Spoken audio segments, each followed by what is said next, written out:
Christianity was not born from truth. It was constructed from 10 of the most audacious lies ever told, and the first one begins with a myth so cunning it fooled billions for centuries: the claim that Jesus was born in Bethlehem. You have probably heard the story your entire life that Joseph and Mary had to travel to Bethlehem for a Roman census, and as a result Jesus was born there, conveniently fulfilling the prophecy in the Hebrew scriptures. But here is the problem.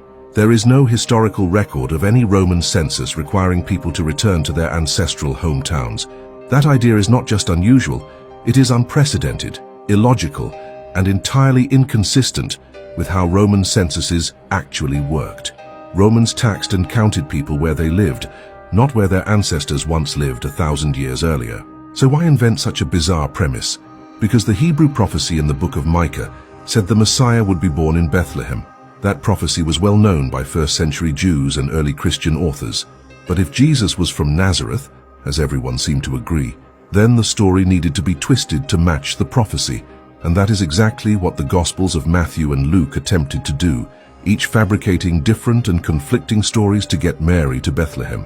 But ask yourself this: if Jesus was really born in Bethlehem, why do the earliest Gospel, Mark, and even Paul, the earliest Christian writer, never mention it? Paul, writing only 20 years after Jesus supposedly lived, never says a word about Bethlehem. He never says Jesus was born of a virgin either.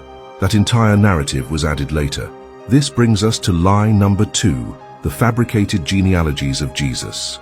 The Gospel of Matthew gives a genealogy that runs through David's son Solomon, while Luke gives an entirely different one through David's son Nathan. Not only that, but they contradict each other on virtually every generation between David and Jesus. Some defenders say one genealogy is for Mary, the other for Joseph, but the texts both clearly state they are for Joseph. And here lies the core contradiction.